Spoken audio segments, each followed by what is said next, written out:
우리 하나님의 말씀을 함께 복독하겠습니다. 고린도전서 10장 31절입니다. 고린도전서 10장 31절. 우리 한 절 말씀이니까요, 한 목소리로 함께 복독하겠습니다. 그런즉 너희가 먹든지 마시든지 무엇을 하든지 다 하나님의 영광을 위하여 하라. 아멘. 앞뒤좌우로 한번 인사 나누셨으면 좋겠습니다. 여러분 하이파이브도 하시고요. 네, 좀 많이 무더운 날씨를 좀 지내고 있는데 건강 유의하시고요. 또 한 주 동안 수고 많으셨습니다. 건강한 모습으로 뵙게 돼서 반갑고 사랑하고 축복합니다. 먹든지 마시든지 무엇을 하든지 하나님의 영광을 위하여 하라. 너무도 명쾌하게 이 말씀이 우리에게 증언하는 바는 우리의 삶의 목적 하나님의 영광이라는 것이죠. 하나님께서 우리를 지으신 목적, 또 하나님께서 우리를 구원하신 목적, 하나님의 영광을 위함이다. 분명하게 선언하는 그런 말씀입니다. 먹든지 마시든지 하나님의 영광을 위하여 하라. 특별히 이게 바울 사도의 본면이잖아요. 저는 이 말씀을 읽으면서 바울이 예수님을 처음 만나던 그 순간이 연상되어졌습니다. 그가 다메섹 길목 어딘가에서 예수님을 처음 만났죠. 그 중동에 이글거리는 한낮의 태양빛보다 더 밝은 예수님의 영광의 빛이 바울을 둘러 비췄습니다. 그가 서 있지 못하고 그냥 땅에 깨꼬라졌고요. 그 주님 앞에 바짝 엎드렸죠. 그 눈이 멀었어요. 순간이요. 사람들의 부축을 받아서 다메섹으로 들어가요. 3일 동안 식음을 정배하며 기도하죠. 철저히 지난날의 삶을 회개하는 것이겠죠. 주님께서 아나니아를 보내십니다. 세례를 줘요. 이제 그 세례를 통해서 공식적으로 바울이 그리스도인으로 세워지는 순간이죠. 영적으로 보면요, 부활하신 주님과의 생명의 연합 가운데 들어가 참 그리스도인임을 입증하는 증표입니다. 그런데 세례 받은 직후의 바울의 행적, 그 사도행전 이렇게 진술을 하고 있어요. 9장 19절인데요. 음식을 먹음에 강건하여지니라. 언젠가도 말씀드렸지만요, 이 진술은 단지 3일간 식음을 전폐하며 기도하다가 많이 지친 그 육신이 이제 다시 음식이 소치되므로 힘을 얻었다, 이 정도 의미만을 담고 있는 진술은 아닙니다. 여기는 보다 깊은 의미가 있죠. 바울의 삶의 성격이 전적으로 달라졌음을 함의하고 있는 진술입니다. 바울에게 있어서 식탁의 의미가 달라졌다는 거죠. 예수님을 만나기 전까지 바울이 마주해 오던 식탁은요, 오로지 자신만을 위한 식탁이었어요. 이제는 예수님을 만나고 세례를 통해 예수님과 생명의 연합 가운데 들어간 이후 이제는 하나님의 영광을 위한 식탁이 되었던 것입니다. 바울이요, 먹든지 마시든지 하나님의 영광을 위하여 하라. 이 고면을 할 때 그때 자기 인생에서 가장 소중했던 그 순간을 회고했을 수 있어요. 세례를 받고 처음 마주하던 그 식탁, 더 이상 자기 자신을 위해서가 아니라요, 하나님의 영광을 위해서 마주하던 그 식탁을 그는 기억했을 수 있어요. 너희도 먹든지 마시든지 이제 하나님의 영광을 위하여 하라. 아마 그런 마음을 담은 권면일 수 있겠다라는 생각을 해보았습니다.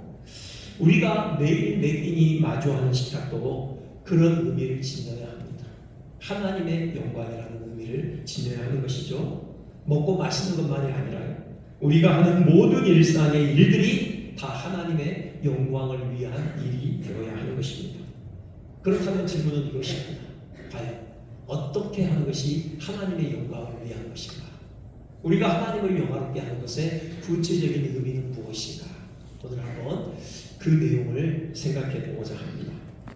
먼저요, 아주 명쾌하죠.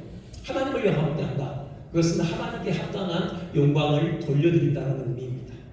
하나님이 누구신지 알고 그 하나님의 하나님 되심에 합치하게 찬송과 경배를 올려드리는 것, 이것이 바로 하나님을 영화롭게 하는 것이죠.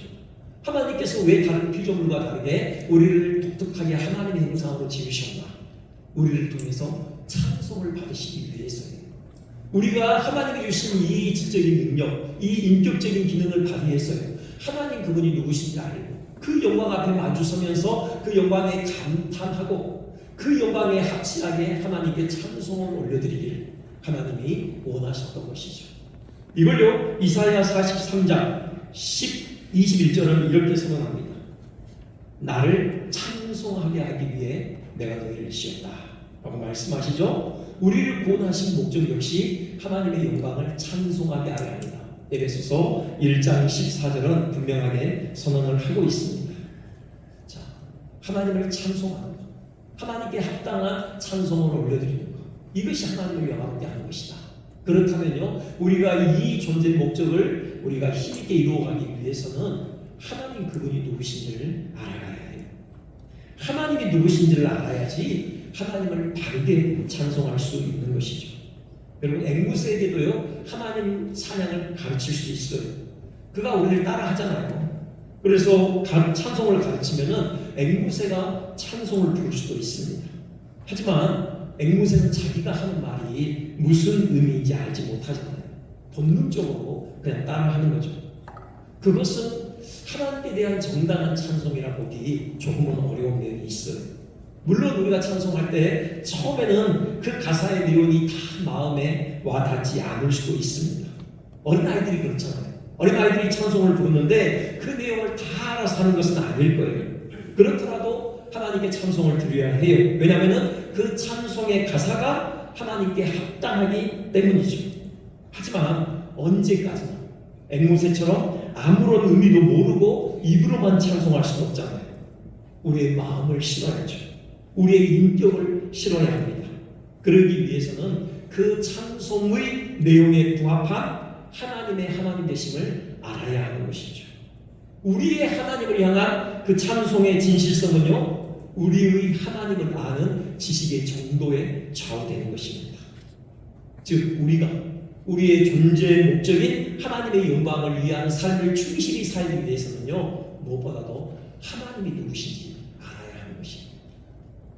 하나님께서 어떤 분이신가 정말 제대로 정말 잘된 정의하가 있어요. 웨스트민스터 소요리문답 제3호입니다. 제가 얼마 전에 수요예배 때 소요리문답 강의를 했었는데요. 그때 한번 들여다봤던 내용이지만 잠깐만 다시 보면요. 저 내용을 다 설명할 수도 없고요. 정말 잘 되어 있어요.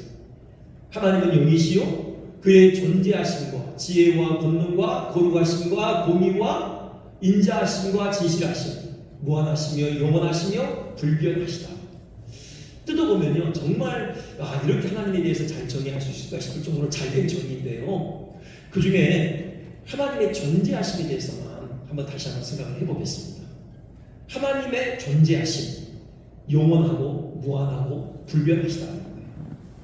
하나님께서요 그 모세를 애굽으로 보내실 때 시내산에서 하나님이 누구신지를 스스로 소개하시는 대목이 있습니다. 출애굽기 3장 14절이죠. 나는 스스로 있는 자니라. 나는 스스로 있는 자니라. 그러시죠. 그러니까 하나님께서는 누구에 의해 만들어진 분이 아니라는 것입니다. 스스로 계셨어요. 언제부터요? 영원부터세요. 그러니까 하나님께서 계시지 않은 순간은 없었어요.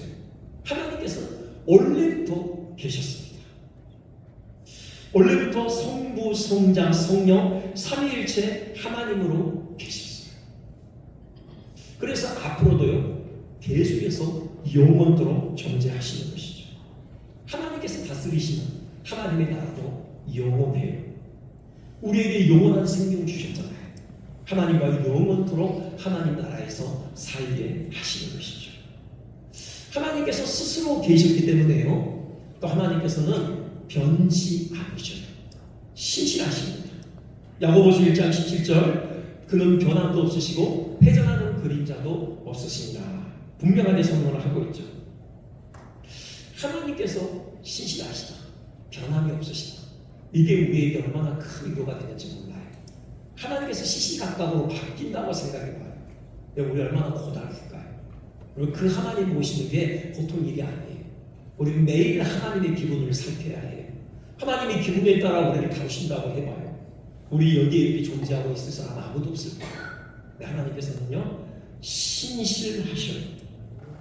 그래서 우리가 하나님을 신뢰할 수 있는 것입니다. 하나님의 말씀을 전적으로 신뢰할 수 있는 것이죠. 하나님의 말씀에 기꺼이 우리의 인생을 걸 수 있는 것이에요. 특히 우리를 향해 품으신 그 구원의 계획을 결코 바꾸지 않으시잖아요. 우리 하나님 되시기로 작정하셨거든요. 우리를 하나님의 백성, 하나님의 자녀 삼으시기로 작정하셨어요. 그리고 생명을 아낌없이 내어주셨죠. 이 작정이 결코 변하지 않는다는 거예요. 히브리서 13장 8절은요, 예수 그리스도께서 어제나 오늘이나 영원토록 동일하다라고 선언을 하고 있어요. 우리를 백성 삼으시기에 기꺼이 생명을 내어주신 그 주님의 마음 결코 변치 않습니다. 끝까지 우리 안에 시작하신 구원을 이루어내시고야 마시는 것이죠. 하나님의 존재는요, 또 무한해요. 이는 완전하심을 의미하기도 하고, 또 하나님께서 어디든 계시다, 이 우주를 꽉 채우고 계시다, 그런 의미이기도 하죠. 우주를 꽉 채운다. 하나님께서는 우리처럼 육체를 입고 계시지 않잖아요. 물론 성자 하나님께서는 우리와 같은 인간의 몸을 입으셨지만 본래 하나님은 영이시죠. 그렇기 때문에 우주를 꽉 채우고 있다. 그게요, 지금 이곳에 가면 여기 하나님의 머리가 있고, 이곳에 오면 하나님의 손가락이 있고, 그런 의미는 아니죠.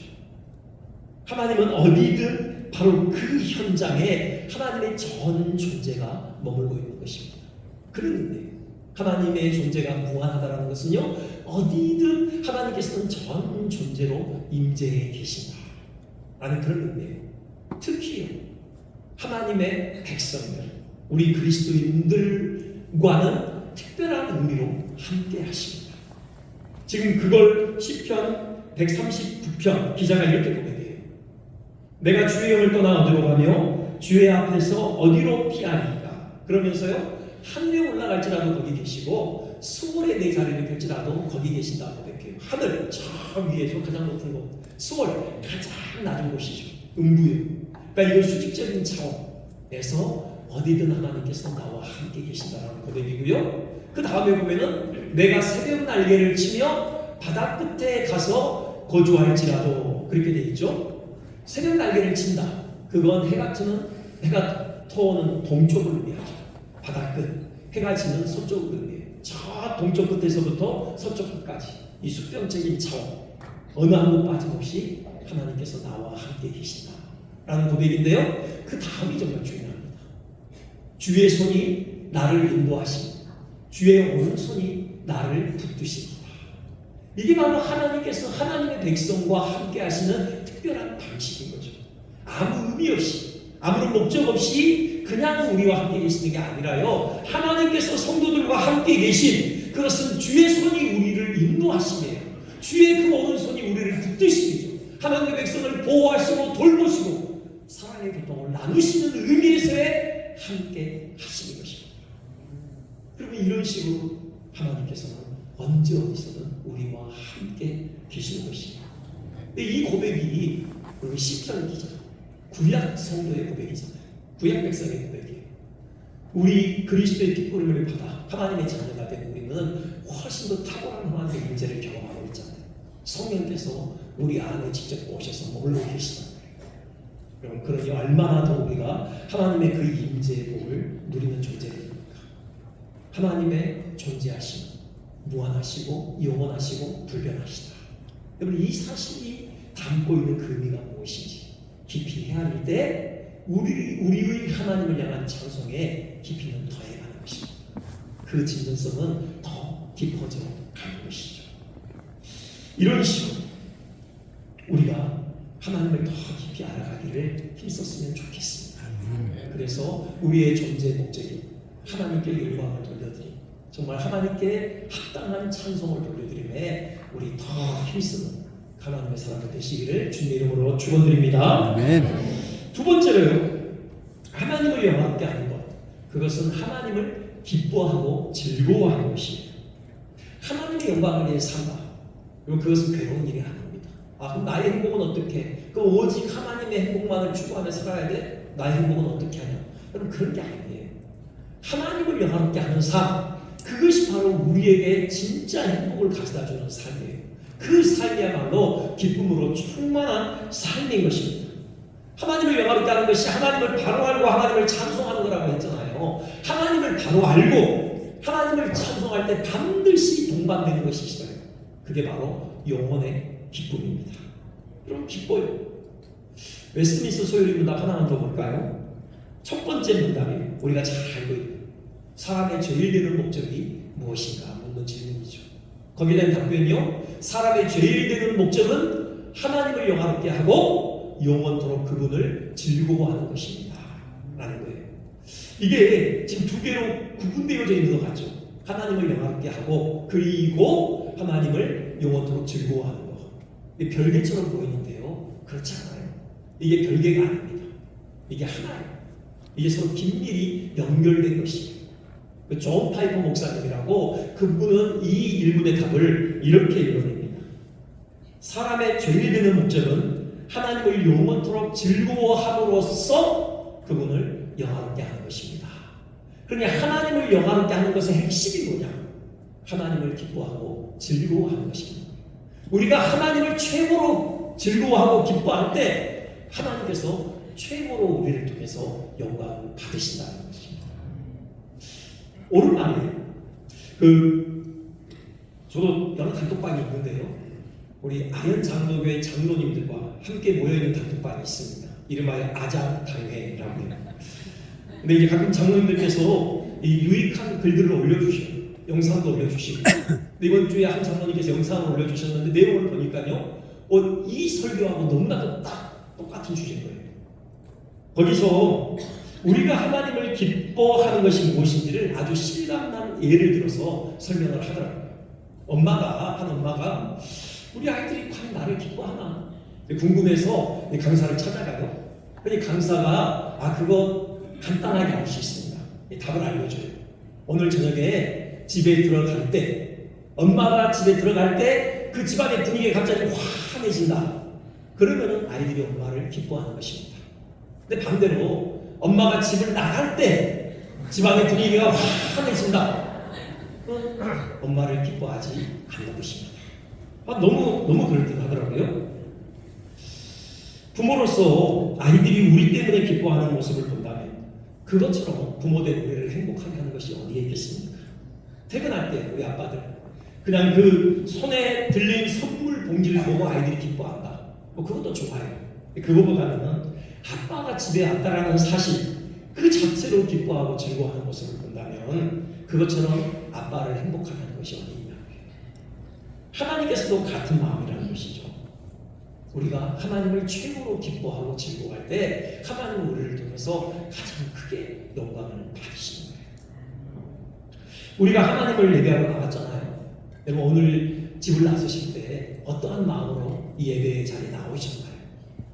오늘 예배 안 가면 왠지 뭔가 안 좋은 일이 생길 것만 같아서 그냥 하나님께서 한 대 때리실 것만 같아서 여러분 그게 두려워서 이 자리에 나오시는 분들 안 계시겠죠?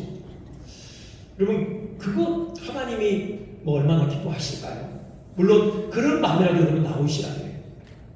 여러분 가정의 평화를 위해서 아내의 손에 이끌려서라도 여러분 나오십시오. 왜냐하면 이곳에 은혜의 소낙비가 내릴 때 여러분 그 비에 나의 영혼도 적셔지게 되는 거예요.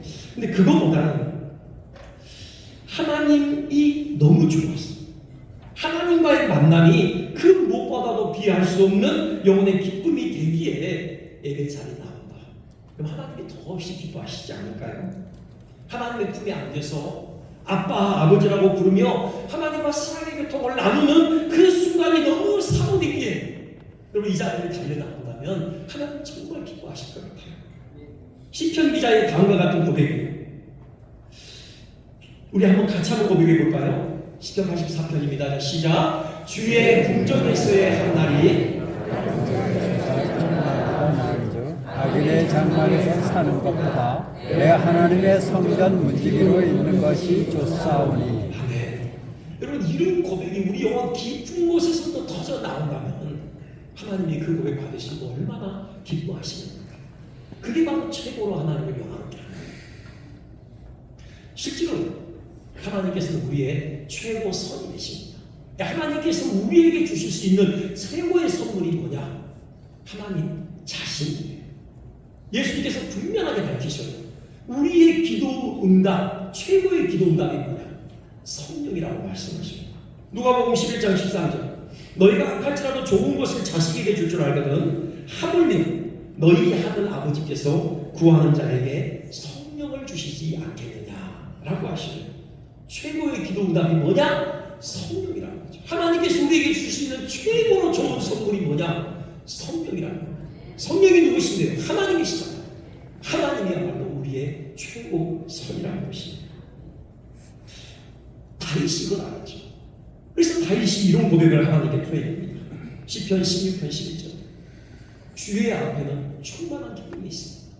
주의 오른쪽에는 영원한 즐거움이 있습니다. 아멘. 여러분 이런 찬양을 하나님께 토해내면 다윗은 어찌 하나님께서 기뻐하지 않으시겠습니까? 너야말로 내 마음에 합한 자라. 하나님께서 마음껏 다윗을 칭찬하시는 거죠. 인생의 가장 큰 문제가 뭐냐? 이 하나님을 즐거워하는 것을 잃어버린 거예요. 하나님을 우리의 최고의 기쁨의 대상으로 여기기보다는 다른 것에서 기쁨을 찾으려고 하는 것이죠. 우리가 지금 성경 통독하시는 분들요, 지난주부터 이번 주까지 예레미야서를 지금 읽고 있습니다. 하나님께서 예레미야 선지자를 통해서요, 통렬하게 이스라엘 백성들의 죄악을 지적하시는데 그 핵심이 바로 이거예요.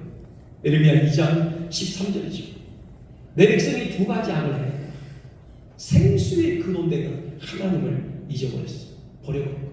그리고 스스로 웅덩이를 팠는데요, 물을 저축할 수 없는 터진 웅덩이를 팠는 거죠. 이게 인생의 문제. 이게 악의 본질입니다. 이게 우리가 하나님께 저지르고 있는 죄악의 핵심이에요. 우리가 하나님을 최고의 기쁨의 근원으로 삼지 않는 거예요. 하나님 우리의 최고 선지자, 하나님께서 우리에게 최고로 무한한 기쁨을 주기로 원하시는데 바로 그분이 바로 하나님인데 우리는 그 하나님 제쳐놓고 다른 큰 곳에서 기쁨을 얻기 위해 안간힘을 쓰는 거죠. 이게 악의 본질이고 이게 인생의 비극의 시작입니다. 아닙니다.